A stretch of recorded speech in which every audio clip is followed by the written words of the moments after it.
Hey everybody, welcome to the Legacy Podcast. My name's Bill Dupenthaler. And I'm Mike Conan, and this is a podcast for disciples who want to make disciples. All right, well, hello again everybody. Bill and Mike here, as usual, and we have had so much fun this past, I don't know what it's been, 6-7 weeks. We've been talking about what would Jesus do? Yeah, flashbacks, man. It, reminds me of 25 years ago whenever we did those bracelets. WWJD, yeah. But it's been interesting. I've brought that up to a number of people that like I'm quite sure they were not born when those things were out, and everybody seems to know about the WWJD thing. So Interesting. Huh? yeah, so that's good. So I guess we're not quite so outdated as maybe. Did you know about it, Joe? I did. Yeah. All right, so Yeah, Joe's our younger producer, and he knew Joe, about it. he and he's only 12 years old. So Oh, Bill. no, Joe is well into his 20s, and one of these days you guys are going to meet Joe, and you're going to love him just like we do, but just like Jesus does as well. And I don't know why I find that funny. I shouldn't be laughing at that.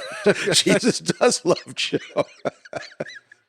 But so maybe I'm just a little giddy today because this is the last of episode of this series. Doesn't mean that we won't talk about some of these things again, but at least for this spring, this is going to be the last episode for a little while of the Bill and Mike show doing WWJD. Yeah, and then this summer we're going to be doing some different things, interviewing some disciples and just introducing you to some people that we want you to meet and that kind of thing. But anyway, so for today, we thought it'd be fun to wrap up our series by talking about what would Jesus do with money?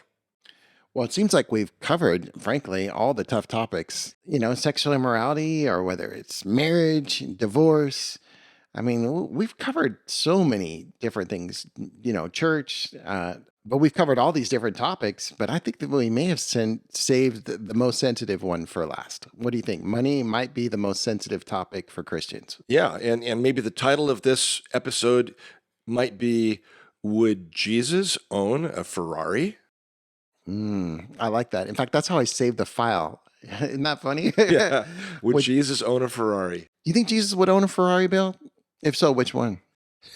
Well, I don't know the different model names of Ferraris. Oh, my kids do. Yeah. Well, yeah, I mean, it is an interesting question though. Like for example, well, what if somebody donated a Ferrari? Jesus, you need to be driving, a nice car. I mean, come on, you're God. You're Right. I mean, you need something that is top notch, and so they donate a Ferrari to him. Would Jesus drive around in a Ferrari? I can't help but laugh at that. Come on, there is no way Jesus would drive a Ferrari. No, I cannot picture Jesus driving a Ferrari at all. In fact, in the end, we're told his earthly possessions, there was nothing left. Like they cast lots for his clothes, and that was all that was left. Yeah. And, we joke about it all the time, but, he was a homeless man for his ministry, basically. Yeah. And we couldn't even fathom that today, most of us. Well, would Jesus own a brand new F-150? Right. Would Jesus own a 2016, whatever? I mean, and so I guess the real question is, what would be the view of Jesus on the whole idea of like what makes something excess? What's too much? Right. That's a good way to think about it, I guess. Would Jesus have a second home? Yeah. Or frankly, would Jesus even have a first home? Right. I mean, you do wonder about that a little bit sometimes as you read the gospel accounts and those things. And it's interesting, right? Well, yeah. I mean, like if you think about all of the problems in the world and poor people and people that are starving and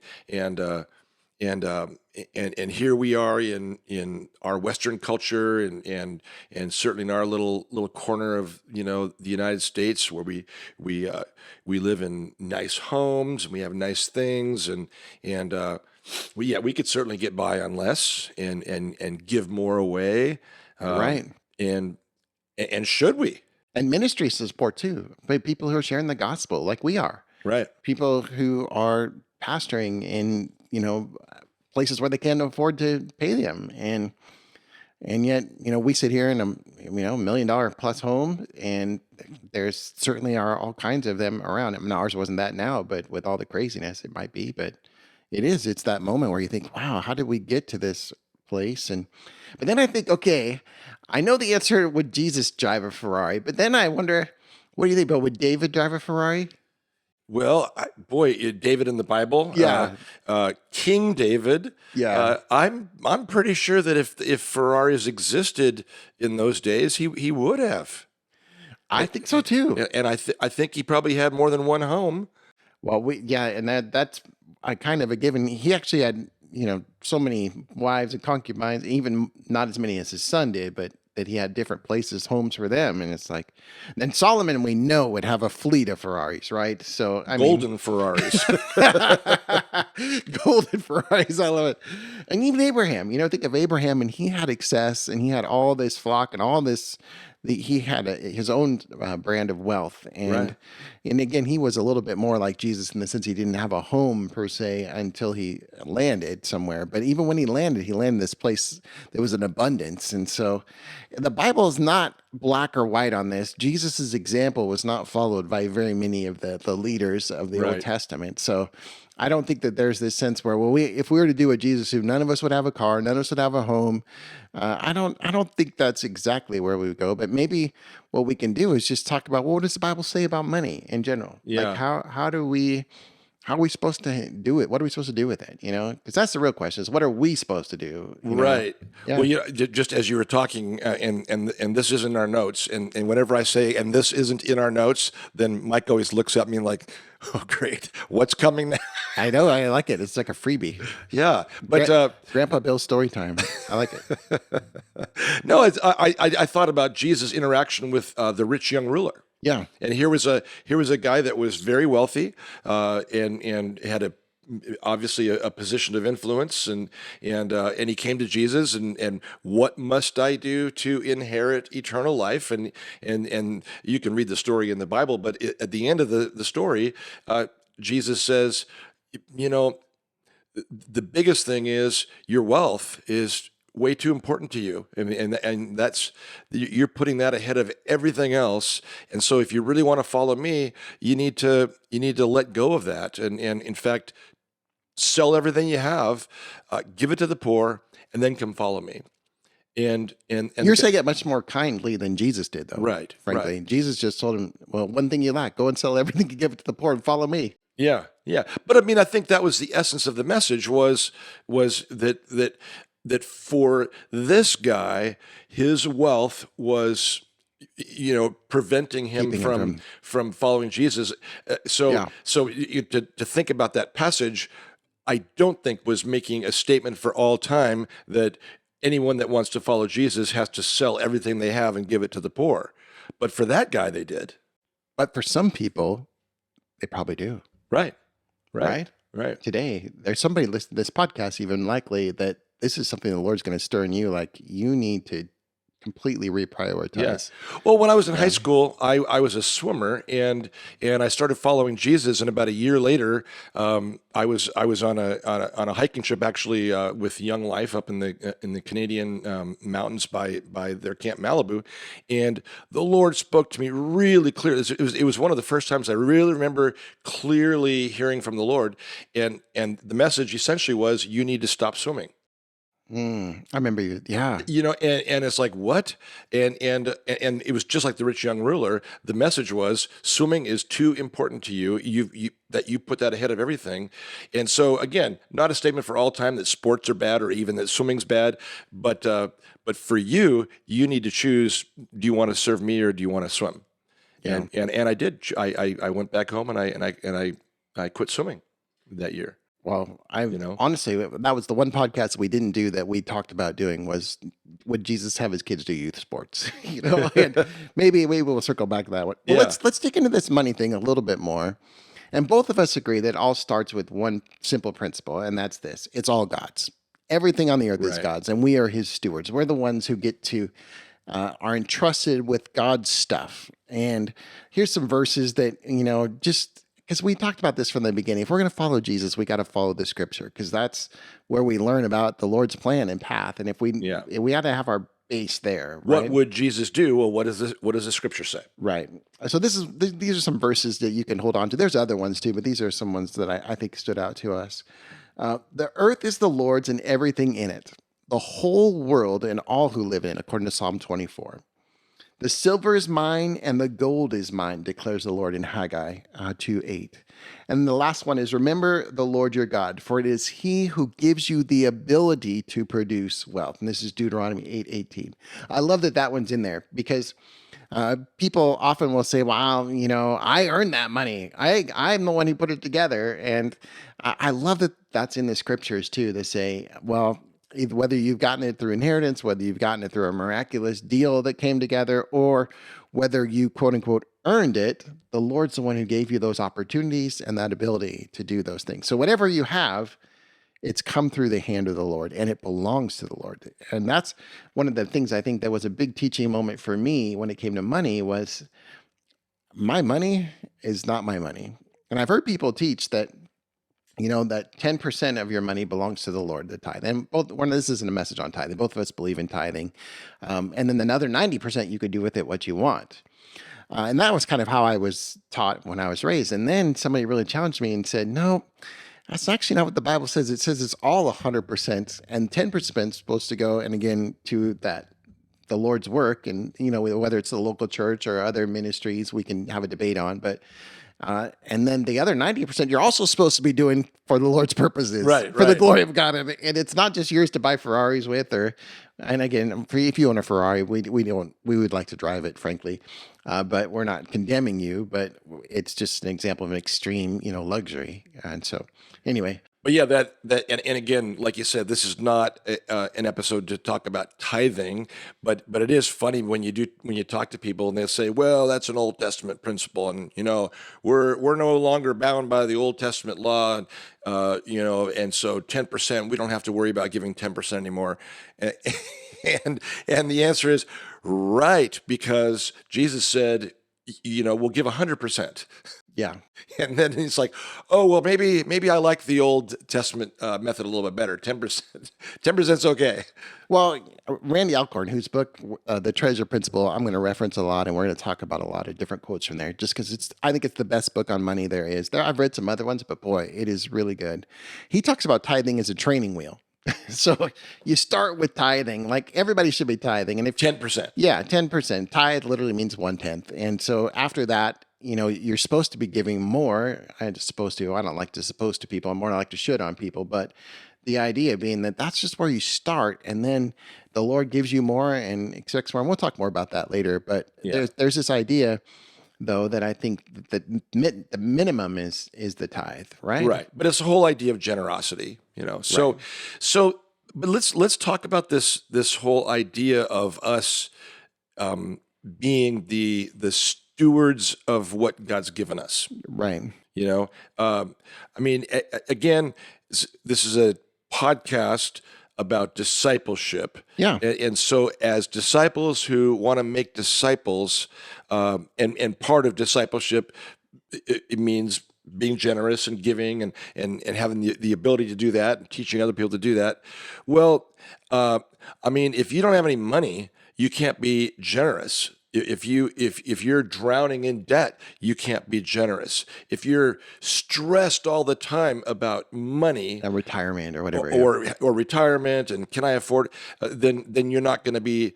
Not only will you not be generous, maybe you might you give, but you're not going to enjoy 1 second of it, Right. and it's going to stress you out, and you're going to maybe begrudgingly do it. So what does it mean to live a lifestyle that is honoring to the Lord with the gifts and resources that He's gifted to us?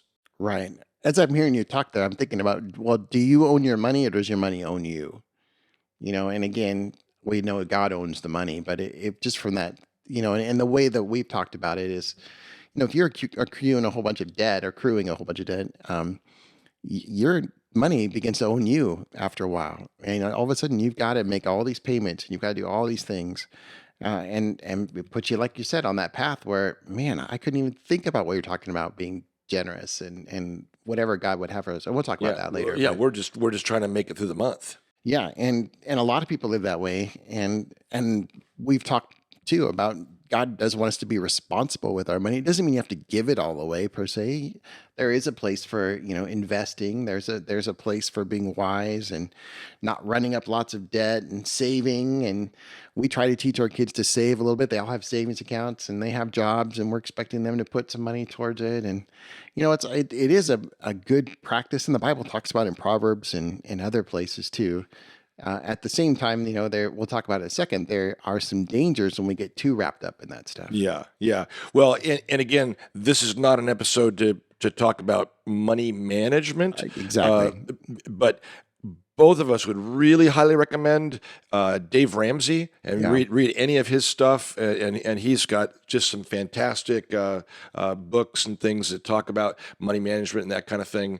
But just the whole idea and my old pastor where I used to go to church, Gino, he used to always say this. There's this little guy, and maybe he's a big guy, but his name is Mr. Interest. And Mr. Interest is either your best friend or your worst enemy, Right. financially. And I think Dave Ramsey would clearly say that you need to make friends with Mr. Interest and start as young as you can, putting money away, and don't touch it. And by the time you're my age now, you're going to be in a position where you're able to be really joyfully generous, Which is the goal. which is the goal. Joyful generosity is the goal, Yeah. I think. Yeah. And we'll talk about that in a sec. The other thing I would just add really quickly is this idea of the monthly nut. And that is, how much do you need to make to cover your expenses? And I had a friend of mine who said, miraculously, whatever I make, that happens to be whatever I spend. Yeah. With maybe I'll say 10% off the top for the church, 10% off the top for savings, but the other 80%, I miraculously find a way. And Spend it. our standard of living just goes up and up and up and up and up. And it's that moment where you think, oh, that's another thing that we can get fallen into really quickly, I think, is this, the more we make, the more we can enjoy. Yeah. And, this comes back, and Randy Alcorn, this book's pretty provocative, but I want to share this story because he's got a bunch of, we'll share a couple here, but, and he's talking about, I guess, us being God's stewards. So Right. what we have has been entrusted to us by God to be used for his purposes, right? That's what we'd say a steward is. It's something that's been entrusted to us to be used by God for his purposes. And so the money manager has legitimate needs, and the owner is generous. He doesn't demand that his stewards live in poverty, and he doesn't resent our making reasonable expenditures on ourselves. But suppose the owner sees us living luxuriously in a mansion, driving only the best cars and flying first class, or buying only expensive clothes and electronic gadgets and eating at the best restaurants. Isn't there a point when, as his stewards, we can cross the line of reasonable expenses? Won't the owner call us to account for squandering money that's not ours? And this is what I heard you saying, Bill, as you were talking there about there has to be some sort of a limit. There has to be some Yeah. sort of a boundary Yeah. where it's God's given it to us to enjoy, but also it's been given to us for his purposes and not ours per se. What stands out to you when you think about that little story that you think that's, I don't know, it seems a little kind of not harsh, but it's a little eye-opening. Maybe that's a better way Well, to say it. it is, and it's eye-opening and convicting. Yeah.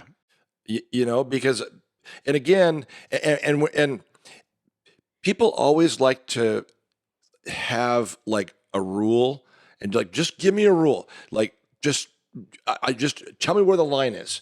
And F-150 Ferrari. Where do I? Where's exactly. And we're not going to do that. And the Bible doesn't do that, because I really do believe that it comes down to every individual's heart. Prayer. Yeah. Yeah, and so and if you're married, to really discuss these things with your spouse and pray about it and come to a place where and even talk to some friends maybe. What do you see in my life? Yeah. And it might be that somebody might say, well, I mean, since you're asking, here's how you come across with your lifestyle if you really want to know the truth. Yeah, that might be a difficult conversation, but it might be really healthy. Yeah, boy, that's a good word, especially as we get older. Like when we are younger, well, at least when I was younger, I didn't have anything, Right, yeah, and so so there it's wasn't like any worry there was about stuff. that. I mean, yes, money still had a strangle because you're thinking about what I want to have, but it's not Right. like it is today where you might have more or, we're neither of us are rich people, but there's, you know what I mean. Anyway, let's dig in the next topic. So, and you've heard us mention this a few times, but part of the whole idea of money is learning to be generous. And that's the call of Christianity. One of the lines that I heard was, "We're never closer to God than when we're giving." And I love that line.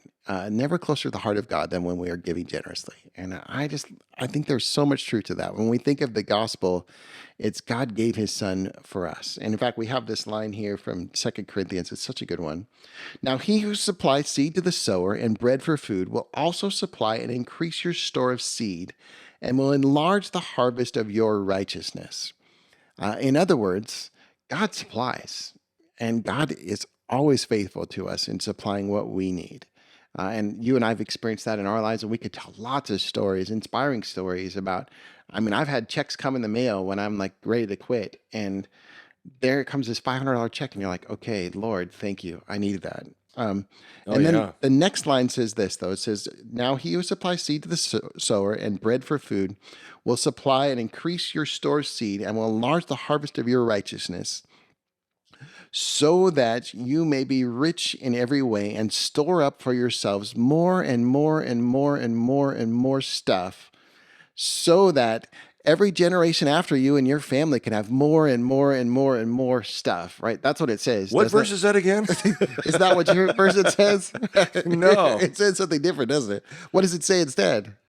Well, you may be made rich in every way so that you can be generous on every occasion. Oh, well, that flips that around pretty Be quickly, doesn't it? generous. You've been made rich in every way so that you can be generous on every occasion. If we thought of money that way, I think that would be the ideal way to think about money. Whenever God gives us, our ideal is to be generous with. And this is a Randy Alcorn line here. I love this one. God prospers us not to raise our standard of living, but our standard of giving. Man, I love that line. Yeah. And we have, fortunately, Michelle and I have been, under this teaching for a while biblically, and so we do think about that whenever money comes in. We're like, okay, what are we supposed to do with this? And sometimes we think it comes in for our kids to go to college and things like that, but a lot And of the sometimes time, it does. and a lot of the time though, it seems like it's God will put someone right in front of us who's like, man, like to give you an example, the guy who does my lawn mowing, okay, he just told me someone stole his lawnmower, and so and I had him over here to do some work. Well, guess who's going to overpay him? And again, I'm not bragging about that. I'm just saying, well, the Lord clearly has given me this opportunity. It's right in front of me, and I better take it, Yeah. and I better be, I may not pay him the full 500, but I'll certainly come close, Yeah. like, okay, Lord, thank you for this opportunity, especially as we're talking about money. And you're like, okay, when he gives us this, and I'm confident that that money will come in from somewhere to Yeah. give to him, because that's how God works. Yeah. And that idea of generosity, it really is um it really is very joyous Yeah. and it's not always easy. Oftentimes it's a real step of faith. Oh, it's costly. It's costly. And again, maybe think of plenty of times where it's like, yes, and then you, and whether it's money or your resources or something like we own a utility trailer and people always want to borrow our trailer for stuff and I love the fact that I've got like this pretty decent trailer that people need, and it gives me a lot of joy. And now I'm putting this out on the World Wide Web that I've got a trailer that I enjoy loaning out. Yeah, nice. So, That's good. yeah, just call 1-800. No, I think he meant the Lord has a trailer that Bill gets to steward. that's exactly right. No, that's exactly right. Well, it kind of reminds me of this. Can I read this next one? Yeah, please I do. like this one. So Mike found this someplace. Where did you find this? This is a Randy Oh, this is Alcorn. another Randy Alcorn thing. But it says, suppose you have something important that you want to get to someone who needs it. You wrap it up and you hand it over to the FedEx guy. What would you think if instead of delivering the package, the FedEx guy took the package home and opened it and kept it for himself?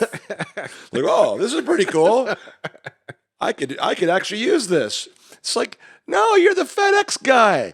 You're just the person that's been trusted to deliver that to somebody else. Yeah. And that's really what stewardship is all about. That's what God's given us our resources for, to be a blessing to other people.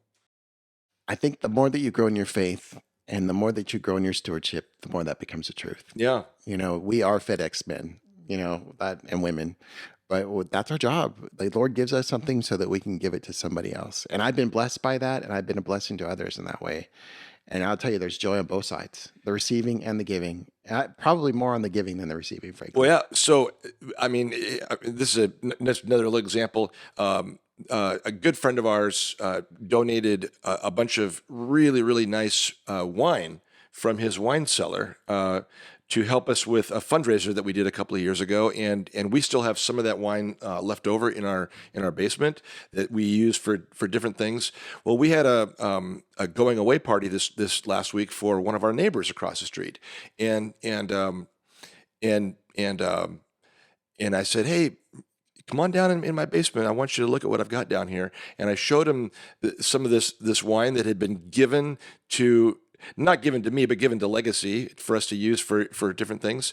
And I said, tell you what, just pick out one of these and let's open it up and enjoy this, for your going away party. And he kind of, and this guy really enjoys wine and knows what good stuff is. And he says, really? And he picks one out and we bring it up and we open it and then he uses one of those little apps and he looks at it and it's like, Bill, this bottle is over $100. And I go, yeah, I know who gave it to us. Yeah. Yeah, trust me, awesome. I didn't buy it, but it was a gift, and I have been given the privilege of being a steward of this really cool gift that now I'm able to give to you. And this guy was so blessed. Yeah. And you weren't doing it to get glory for yourself. Not at all. If anything, you're giving it to the guy who gave it to you. Right. Right. And right. that's the principle of it all. Yeah. I do think that's the core of it all is learning to be generous with what God's given to us. Yeah. Well, let's dig into a couple other things and then we'll wind it down here. But one of them is quite simply this. Money and our hearts are deeply connected. And Jesus talks about this on a number of occasions. But Randy Alcorn has a couple of lines here. And again, if you hear me quoting a lot from him, it's because I just love his stuff. There's a fundamental connection between our spiritual lives and how we think about and handle money. My heart will always go where I put God's money, which is really interesting. So if you're putting your money into, like you said, sports, you're putting your money into TV, you're putting your money into your house, your car, your whatever, that part of your heart is going there and with God's money. And then the last one, and this is the convicting one here, show me your checkbook, Visa statement, and your receipts, and I will show you where your heart is. I will show you where your heart is. And I don't even think we need to spend a lot of time talking about that, frankly, because it kind of speaks for itself. It really does. It really does. Well, I love this next. In fact, and also just due to time, we're going to run out of time pretty quick. And I really, again, the scripture is so full of some really neat things. Yeah. About this topic. Let's read this Matthew passage from Matthew 6:19. This is Jesus. He says, don't store up for yourselves treasures on earth where moths and vermin destroy and where thieves break in and steal, but store up for yourselves treasures in heaven where moths and vermin do not destroy and where thieves do not break in and steal. For where your treasure is, there your heart will be also. Again, same deal. So what are you investing in? Are you investing in eternity? Are you investing in people's lives? Are you putting your resources to work in ways that are going to glorify the Lord, or do you have this mentality of? And frankly, I think it's a lot of it is just fear of I gotta save more. I gotta store up. I can't give too much away. I can't afford to retire because I haven't got enough yet. Yeah. And so so many people that I know they love the Lord, and I know they're trying to do the right thing, but when it comes to money and finances, there's a lot of fear and like holding really tightly onto that kind of stuff. Well, I've seen people on the other end too. I see people who live out this principle Absolutely. and who are Absolutely. still working at the age of 70 plus because they've discovered the treasure principle. They've discovered this idea of generosity and this idea of giving and stewardship. And they aren't retiring out of fear. They're retiring because they give away half or 2/3 of their money They're still working. and they're working, yeah, Yeah. to all these ministries and causes, and they couldn't even imagine cutting these folks off. And so the joy is double fold for them because they find a purpose in their work, but then they also are giving it away. Yeah. And it's been interesting because I do think that sometimes there's this direct correlation with how much we give away and how much we enjoy our work too. Because when our work becomes all about us and how much we can accumulate, I do find that sometimes folks end up, like you said, in fear and in worrying about it, and even their work becomes misery. Whereas on the other end, when it becomes about generosity and giving it away, and you think about going to work, I'm not going to work just so I can survive, but I'm going to work so that legacy can continue on. I'm Right. going so that this pastor can have his money, this missionary can have his money, so that those folks can have food. And that's pretty just awesome to think about. We did skip over part, and maybe we could just mention it because it's really good stuff that Randy spends a lot of time on in the book that I think is helpful. You can't take it with you, he says, but you can send it ahead, your money. And that's what Jesus is talking about here. He says, don't store for yourselves treasures on earth, but be generous. Give towards the kingdom, and you store for yourselves treasures in heaven. Yeah. And I love that line too. You will never see a hearse pulling a U-Haul. You can't take it with you. Well, there's that joke too. And one of my favorite jokes of all time is the rich man who decided he wanted to take his money with him. And so he had this whole elaborate plan where he said, I want to die in my living room, and I want you to put in the attic all of my money. And what I'm going to do, and we get a strap on there, so when I'm going up to heaven, I'm going to grab hold of that sack and make it up to heaven with my money. And sure enough, he dies, and the wife goes up the attic, and all the money's still there. And she says, I told that old fool he should have put it in the basement. The other one I like too is the guy who says, who brings gold with him and has gold clutched in his hands, the gold bars in his hands, Yeah. clutches in his hands, and because he wants to take his money with him to heaven. And then he gets to heaven and he meets St. Peter at the gate, and St. Peter says, you bought pavement? The streets are paved with gold. Yeah, Right? so you think this is how it kind of just gets silly after a while. If you Yeah. pause and you think about it, you really aren't taking it with you.